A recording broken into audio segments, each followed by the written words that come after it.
Bismillahirrahmanirrahim. Assalamualaikum warahmatullahi wabarakatuh. Alhamdulillahi rabbil alamin. Wabihi nasta'inu ala umuri dunya waddin. Wa sallallahu ala nabiyyina wa sayyidina Muhammadin wa ala alihi wa sahbihi ajma'in, amma ba'd. Kita panjatkan puja dan puji syukur kehadirat Allah subhanahu wa ta'ala. Pada kesempatan malam yang berbahagia kali ini, hari Rabu malam Kamis tanggal 1 Jumadal Ula 1447 Hijriah, atau yang bertepatan dengan tanggal 22 Oktober 2025, kita masih kembali diberi kekuatan, kesehatan, hidayah serta taufik dari Allah Jalla wa'ala, sehingga kita bisa kembali menghadiri pengajian rutin tafsir Al-Quran di Masjid Agung Darussalam Purbalingga. Kita berharap semoga Allah subhanahu wa ta'ala berkenan untuk melimpahkan kepada kita semuanya ilmu yang bermanfaat, sehingga bisa kita amalkan sebagai bekal untuk menghadap kepada Allah Jalla wa'ala. Allahumma amin. Salawat dan salam semoga senantiasa tercurahkan kepada junjungan kita Nabi Agung Muhammad sallallahu alaihi wasallam, kepada keluarganya, sahabatnya, dan umatnya yang setia mengikuti tuntunannya hingga di akhir nanti. Kemarin kita membahas ayat keberapa? Ayat keempat dari surat Abasa. Sebelumnya kita baca dulu sebagian dari ayat-ayat yang mulia yang ada dalam surat Abasa. A'udzu billahi minasy syaithanir rajim.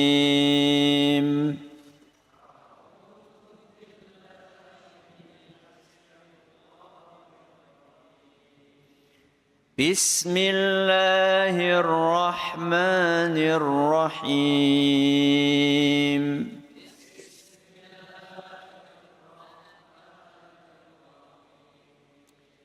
Abasa wa tawalla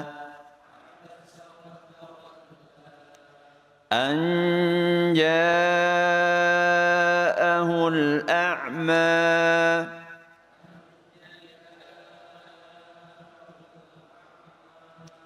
وَمَا يُدْرِيكَ لَعَلَّهُ يَزَّكَّى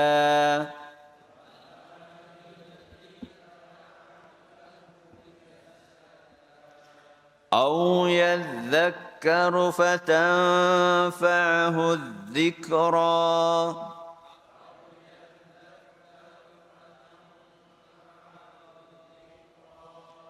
أَمَّا مَنِ اسْتَغْنَى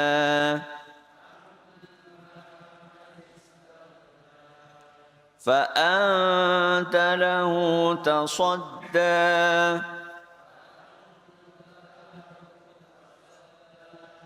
وَمَا عَلَيْكَ أَلَّا يَزَّكَّى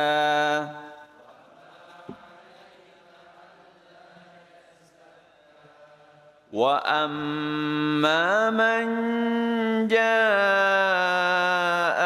يَسْعَى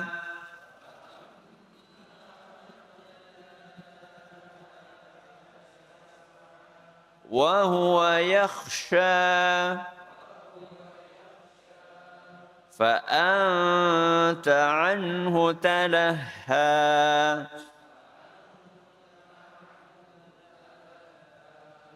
كلا إنها تذكرة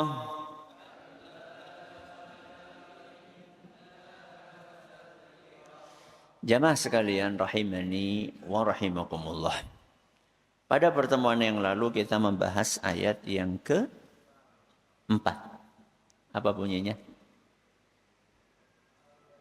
Au yadzakkaru fatanfa'ahud dzikra. Atau dia datang untuk mengharapkan nasihat, kemudian nasihat itu akan bermanfaat untuknya. Itulah ayat yang keempat. Hari ini kita akan membahas ayat yang kelima, yang bunyinya amma manistawna. Adapun orang yang merasa tidak butuh. Seperti biasanya kita akan mengkorelasikan antara ayat yang akan kita pelajari dengan ayat yang telah kita pelajari. Dan agar kita mudah untuk memahaminya, kita perlu sedikit mengingat tentang kisah sebab diturunkannya surat Abasa ini. Rasulullah SAW sedang sibuk mendakwahi siapa? Para pembesar Quraisy, para bangsawan Quraisy yang didakwahi oleh Nabi SAW dan diajak untuk masuk Islam. Ketika beliau sedang sibuk seperti itu, mendadak datanglah seorang sahabat Nabi SAW yang bernama Abdullah ibnu Ummi Maktum. Seorang yang buta, bukan bangsawan, datang untuk belajar kepada Nabi kita Muhammad sallallahu alaihi wasallam. Kalau kita mencermati kisah tadi, berarti ada berapa jenis manusia di hadapan Rasul SAW? Ada 2 jenis manusia. Kalau di ayat-ayat sebelumnya, ayat kedua, ayat ketiga, ayat keempat, membahas tentang 1 jenis manusia. Maka di ayat yang kelima, Allah Azza wa Jalla menerangkan tentang jenis manusia yang kedua. Manusia yang pertama adalah Abdullah ibnu Ummi Maktum, yang punya ciri khas datang dengan penuh semangat untuk mencari hidayah. Yaitu firman Allah Subhanahu wa taala, anja'ahul a'ma. Walaupun buta, akan tetapi beliau datang dengan penuh semangat kepada Nabi kita Muhammad sallallahu alaihi wasallam. Misinya mulia. Wa ma yudrika la'allahu yazzakka. Misinya ingin mensucikan diri. Au yadzakkaru fatanfa'ahu dzikra. Misi yang lain, beliau datang untuk mendapatkan ilmu yang bermanfaat. Inilah karakter golongan yang pertama, yaitu Abdullah ibnu Ummi Maktum. Setelah itu Rasulullah sallallahu alaihi wasallam, setelah itu Allah Subhanahu wa taala menerangkan golongan yang kedua yang sedang didakwahi oleh Nabi sallallahu alaihi wasallam, dan beliau sangat fokus untuk menasihati mereka. Golongan yang kedua itu digambarkan oleh Allah dengan firman-Nya, amma manistaghna. Adapun orang yang merasa tidak butuh. Kalau Ibnu Ummi Maktum merasa sangat butuh, sehingga beliau datang. Adapun para bangsawan Quraisy, mereka justru didatangi oleh Rasulullah. Kalau Ibnu Ummi Maktum apa? Datang. Kalau para pembesar Quraisy, mereka didatangi oleh Nabi SAW karena mereka merasa tidak butuh. Biasanya sing butuh, sing teka. Nek ditekani, merasa ora butuh. Dan itulah kondisi para bangsawan Quraisy yang sedang didakwahi oleh Nabi kita Muhammad SAW. Sangat kontras. Sangat bertolak belakang antara kondisi Ibnu Ummi Maktum yang saat itu oleh Rasulullah Sallallahu Alaihi Wasallam disikapi dengan sikap yang kurang simpatik, abasa wa tawalla, bersikap masam dan memalingkan muka. Sedangkan orang-orang yang oleh Rasul SAW fokus, senyum, didakwahi dengan penuh kesungguhan, ternyata sebenarnya mereka adalah orang-orang yang merasa tidak butuh.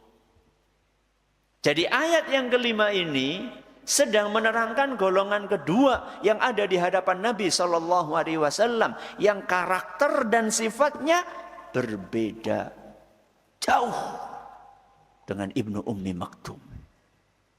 Dari sini kita bisa memahami mengapa ada manusia hidup sezaman Nabi SAW dan tidak mau beriman dengan Nabi. Jenengan itu pengen gak sih ketemu sama Rasul SAW? Pengen. Maksudnya pengen hidup sama Rasul gitu? Pengen. Pengen. Kira-kira kalau jenengan hidup sama Rasul itu bakalan kayak Abu Bakar apa Abu Jahal?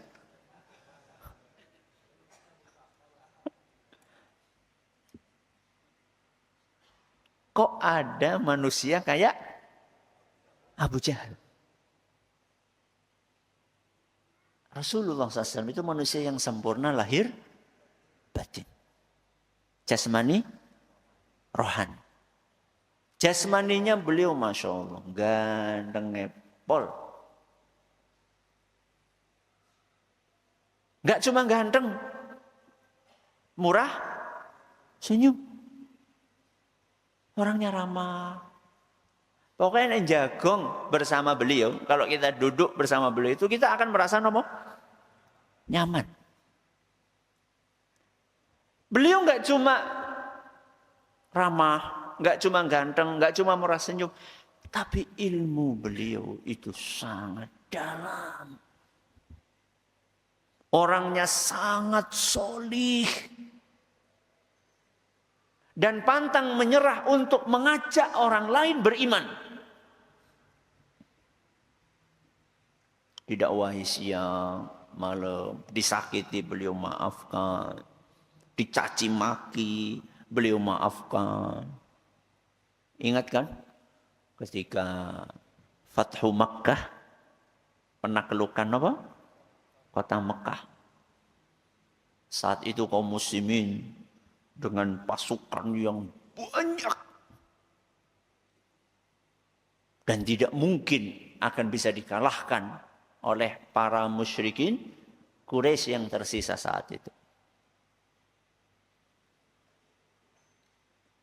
Setelah Rasulullah SAW masuk ke kota Mekah, maka kemudian orang-orang musyrikin Quraisy yang tersisa, yang belum beriman, dikumpulkan oleh Nabi SAW di hadapan Ka'bah. Dalam sebuah riwayat disebutkan bahwa beliau Sallallahu Alaihi Wasallam bertanya kepada mereka, kira-kira menurut kalian, kalian akan aku apakan? Menurut kalian, kira-kira kalian ini akan aku apakan? Setelah sekian lama kalian menyakiti aku, mengintimidasi aku, berusaha untuk membunuhku, mengusirku dari tanah kelahiranku, menyiksa para sahabatku, memerangi aku, dan sekian banyak kejahatan-kejahatan yang kalian lakukan. Kira-kira apa keputusan yang akan aku berikan untuk kalian? Itu pertanyaan siapa? Rasulullah SAW. Apa jawaban mereka? Engkau adalah manusia yang baik, dari keturunan yang baik-baik. Lah wingi ngomong apa? Itu kalau kita ya.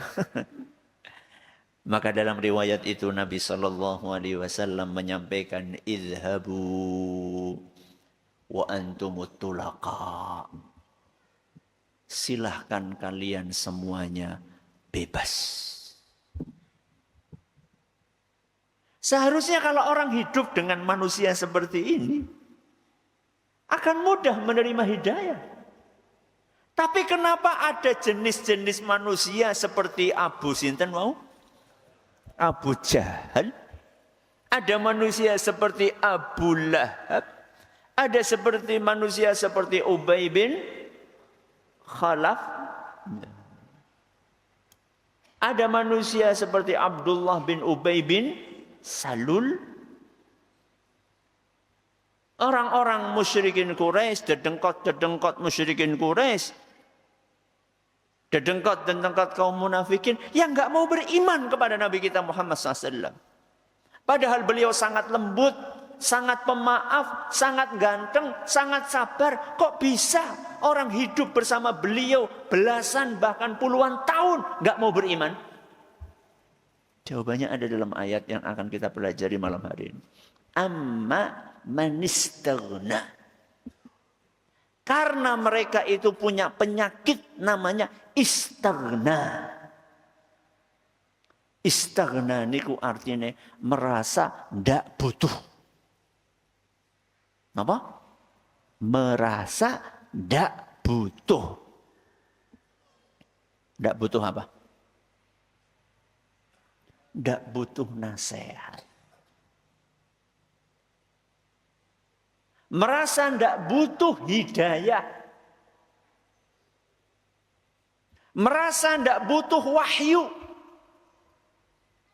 Merasa ndak butuh dengan ayat-ayat Al-Quran yang disampaikan oleh Nabi kita Muhammad sallallahu alaihi wasallam. Merasa ndak butuh dengan wejangan, dengan arahan, dengan petunjuk yang disampaikan oleh Nabi kita Muhammad sallallahu alaihi wasallam. Perasaan tidak butuh tadi itu ada pemicunya atau tidak? Ada. Apa kira-kira? Merasa tidak butuh Rasul SAW. Kira-kira pemicunya apa? Kedudukan yang tinggi di masyarakat. Terus apa lagi? Harta yang melimpah ruah. Banyaknya keturunan. Dengan sekian banyak kelebihan yang mereka miliki tadi, kedudukan sosial di masyarakat. Terus apa tadi? Kekayaan, punya banyak keluarga. Ya. Merasa dia punya banyak ilmu, merasa lebih senior. Sedangkan Nabi kita Muhammad sallallahu alaihi wasallam dianggap masih nopo? Kebalikannya senior apa? Junior.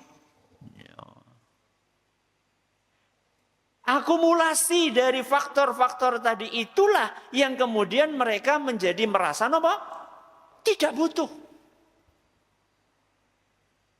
Dan kira-kira penyakit merasa tidak butuh itu hanya menjangkiti Abu Jahal atau juga manusia-manusia di zaman ini pun terjangkiti penyakit itu?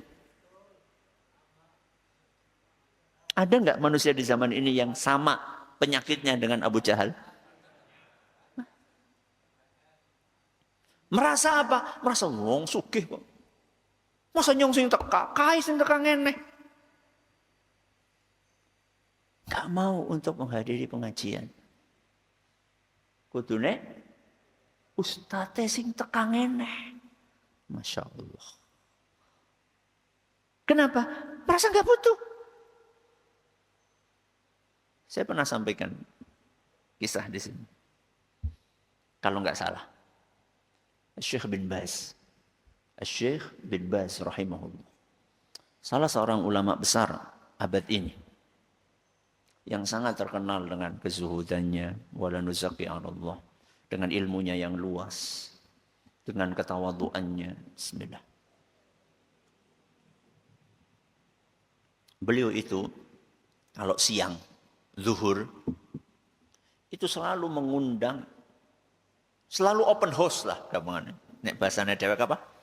Open house. Open house itu biasanya apa? Makan, ngundang orang makan. Dari kantong beliau sendiri. Bernampan-nampan. Jadi biasanya kalau mereka makan itu pakai nopo? Nampan. Jadi satu nampan gowong 5, gowong 4. Ya, nek mereka mungkin wong 3 ya. Nek dewek ya wong 7. Kan beda apa? Porsi. Ya. Jadi ngundang-ngundang. Siapa yang datang? Sinten? Tukang sapu, cleaning service, kuli bangunan. Orang-orang yang dianggap sebagai strata rendah di masyarakat. Itu yang datang. Beliau makannya sama siapa? Ya sama mereka. Bareng-bareng. Pada suatu hari. Ada seorang pejabat. Yang pengen makan bareng beliau. Ulama besar. Pengen pejabat makan bersama apa? Ulama besar. Dan pengen waktunya siang makan. Ya, sedangkan beliau kalau siang-siang makan bersama rakyat jelata. Maka beliau mengatakan silahkan datang ke sini bareng-bareng. Sama siapa? Sama rakyat biasa. Maka ajudannya, waduh, piye iki? Menunya kok cuma kayak gitu. Terus bareng sama orang-orang seperti itu. Maka pejabat itu bilang, ya nggak apa-apa. Insya Allah mau datang tapi disekat. Di nopo? Sekat. Antara sinten kali sinten? Ya antara beliau dengan orang-orang tersebut. Nampaknya dibedakan. Beliau hanya pengen makan bersama Syekh bin Baz. Gak pengen ada yang lain. Kata beliau, kalau mau makan sama saya siang-siang ya seperti ini keadaannya. Kalau mau nggih monggo, gak mau nggih mboten napa-napa, silakan, gak jadi makan. Gak jadi. Jadi ada sebagian orang itu merasa dengan jabatan yang dia miliki, dengan kekayaan yang dia miliki, dia merasa, oh saya sudah terpenuhi semuanya. Sehingga dia merasa nggak butuh dengan orang lain. Justru dia berpikir orang lain yang butuh sama dia. Sehingga dia merasa, Ustaz TB sing aneh, nyong kan sing bayar. La haula wala quwata illa billah. Dan ini penyakit yang berbahaya. Kenapa berbahaya Ustaz? Karena orang-orang yang seperti ini sejatinya telah terjangkiti penyakit sombong. Penyakit apa? Sombong. Sehingga orang yang seperti ini dinasehati angele pol. Selalu ada alasan untuk menolak nasihat. Ketika yang menasihati masih muda, apa katanya? Bocah wingi sore. Saya lebih banyak makan asam garam. Saya merasa saya lebih tua. Tapi kan lu tua apa nih? Tua apa nih? Tua umur. Iya betul, Anda lebih tua. Tapi tua apa? Apakah tua umur mesti lebih tua ilmu? Belum tentu. Banyak orang yang tua-tua. Tua-tua nopo? Tua-tua keladi.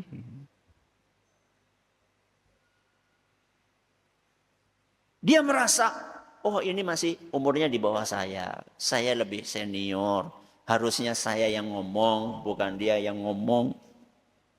Atau kalau misalnya yang memberikan nasihat adalah orang yang miskin. Yang pakaiannya biasa-biasa aja. Datang dengan naik nopo? Ojol. Ya. Maka akan direndahkan. Kamu itu secara sosial di bawah saya. Maka berbahaya. Berarti jangan jadi orang kaya nggih. Nah? Jangan jadi orang kaya nggih. Yang bermasalah itu bukan kekayaannya. Yang bermasalah adalah efek yang ditimbulkan dari kekayaan itu. Makanya dalam sebuah doa yang diriwayatkan oleh Imam Bukhari dan Muslim, Rasulullah sallallahu alaihi wasallam mengajarkan kita sebuah doa. Doa tersebut berbunyi Allahumma inni a'udzubika. Ya Allah, aku mohon perlindungan kepadamu. Allahumma inni a'udzubika. Ya Allah, aku mohon perlindungan kepadamu. Dari apa? Dengerin baik-baik. Min syarri fitnatil ghina wa min syarri fitnatil faqri. Aku mohon perlindungan kepadamu dari keburukan ujian kekayaan dan keburukan ujian kemiskinan. Coba perhatikan baik-baik. Ini doanya detil. Perhatikan. Aku mohon perlindungan kepadamu ya Allah dari keburukan ujian apa? Kekayaan dan keburukan ujian kemiskinan. Jadi Nabi SAW itu minta perlindungan kepada Allah dari kekayaan atau dari keburukan ujian kekayaan. Dari keburukan ujian kekayaan. Bukan dari kekayaannya. Sebagaimana Nabi SAW minta perlindungan kepada Allah dari keburukan ujian kemiskinan. Bukan dari apanya? Kemiskinannya. Karena masalahnya itu bukan kaya atau miskin. Tapi potensi keburukan yang ada di dalam kekayaan dan kemiskinan. Rasulullah SAW kaya atau miskin? Pernah kaya, pernah miskin. Sahabat Nabi SAW kaya atau miskin? Ada yang kaya, ada yang miskin. Para nabi alaihimussalam kaya atau miskin? Ada yang kaya, ada yang miskin. Ulama pun juga sama demikian. Ada ulama yang kaya, ada ulama yang miskin. Jadi yang jadi masalah itu bukan kaya atau miskin, tapi efek buruk dari kekayaan itu dan efek buruk dari kemiskinan tersebut. Sehingga kalau jenengan milih kaya atau miskin? Kaya atau miskin? Hah? Kaya. Kaya Korun. Bukan Ustaz, kayak Nabi Sulaiman. Masya Allah. Terserah Allah. Kenapa? Terserah Allah.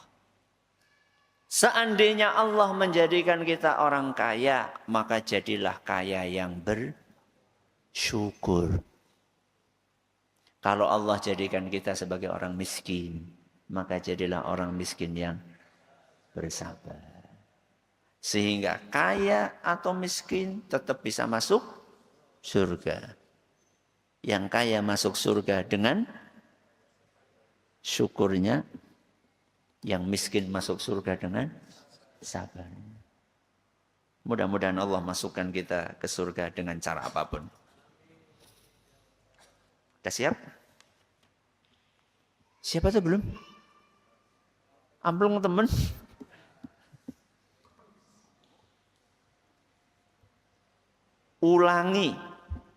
Ulangi doa yang tadi saya bawakan di akhir pengajian.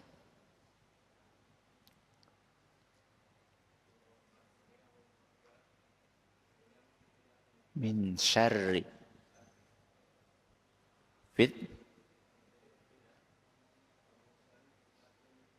Masya Allah, barakallah. Nanti laporan ya ke kameramen. Nama dan